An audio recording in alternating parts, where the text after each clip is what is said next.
Outside of our studios in Colchester, it was somewhat dry. And then bam, early afternoon. Now our current drought situation, which comes out every Thursday, our drought monitor, most of us still under an abnormally dry situation.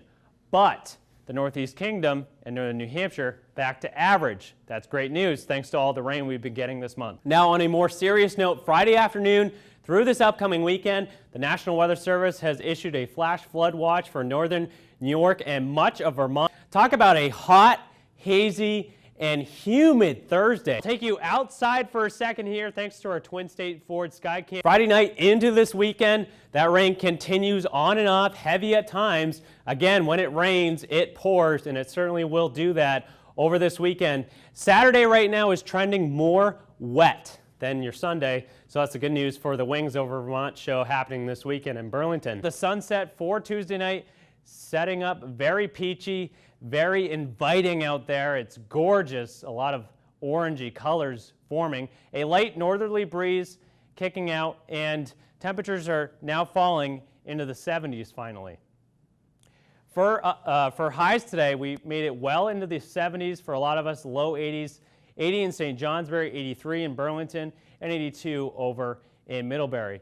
Meanwhile, though, temperatures have cooled off quite a bit. 70 in the capital city, 72 in St. Johnsbury, and 67 in Lebanon, New Hampshire. Future tracker tonight into Wednesday, clouds will be dissipating and fog will be forming in the valley areas by daybreak.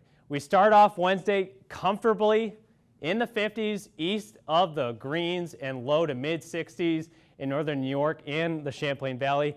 A perfect start to what will be a very warm Wednesday on tap.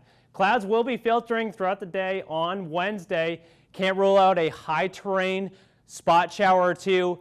I would not cancel your hiking plans on Wednesday, but just be aware that these showers can last for maybe 20-30 minutes. Really nothing too bad to worry about. Temperatures on Wednesday soar well into the 80s, low to mid 80s. For a lot of us, Burlington and Plattsburgh could make a solid run towards the upper 80s Wednesday.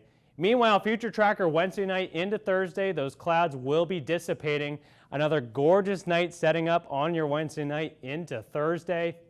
Thursday, clouds will be bubbling up again. Another quiet and dry day. Can't rule out a spot shower out there on your Thursday. Meanwhile, moving ahead to Friday, because the heat's going to be noticeable, 90 expected for Plattsburgh, 88 in Burlington, 85 over in St. Jay, and 86 in Montpelier. Meanwhile, moving back to Tuesday night, low 60s expected under a partly cloudy sky and patchy fog developing in those valley areas. Timing out your Wednesday in the upper 60s when you're enjoying your fresh cup of coffee. During your lunch break in the low 80s, very warm, pleasantly warm out there, making a solid run in the mid to upper 80s tomorrow. We're going to be about 5 degrees above our average for this time of year of 81 degrees.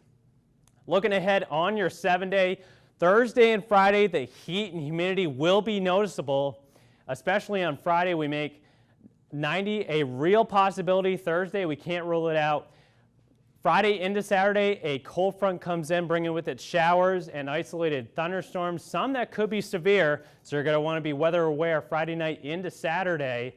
And then Sunday is trending drier, right around 80 degrees under a pleasant sky. And then Monday and Tuesday, that continues upper 70s, low 80s under a mostly sunny sky. That's your latest check of your forecast, folks. Enjoy the next few days of heat and humidity before storminess comes back Friday night. Here's the Sleepers River at the start of March. It's well within its banks. The National Weather Service is constantly monitoring conditions that could affect the river's flow. An assessment of our snowpack conditions and river ice conditions, and then we take that information and convey it as an outlook for spring flooding, or how much will those two factors contribute to the potential for spring flooding. They get help from this team, from the U.S. Geological Survey, for placing an acoustic Doppler current profiler in the Sleepers River. It takes about 15 minutes, and they monitor each river in the state 6 to 8 times a year. USGS mission is to monitor the water resources. We're a non-regulatory agency. The Weather Service, the National Weather Service, takes the stream gauging information that we collect and does a value added. They do a forecast on what the current conditions are and project what could happen in the days to come. Hansen says when heavy rainfall occurs, it can lead to flooding, even if there is no snow on the ground. To keep tabs on the weather, if you're in a flood-prone area, if you ever travel through an area that sees ice jams, just be aware and know what you're going to do if flooding happens. And the one takeaway is do not drive through flooded roads. During February and March, flood outlook briefings are held around the state for local and regional officials.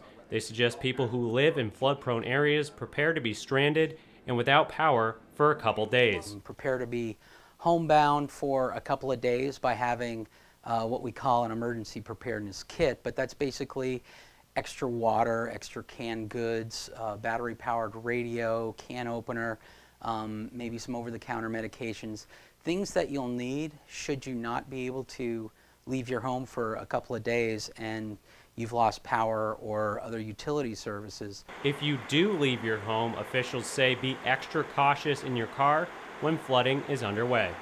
Well, most of the flood deaths actually occur in people in automobiles, where people are get caught up in floods, or they try to drive into water that they don't realize is as deep as it is, or the water's flowing more quickly. It really doesn't take very much flowing water to move a car off the road, and then you're in big trouble. When Tropical Storm Irene hit Vermont back in August 2011, 3 people died. The latest Weather Service flood outlook says the Northeast Kingdom is above normal due to the snowpack, a snowpack that will get deeper with this week's nor'easter. Tyler Hall, News 7, at the banks of the Passumpsic River in St. Johnsbury Center.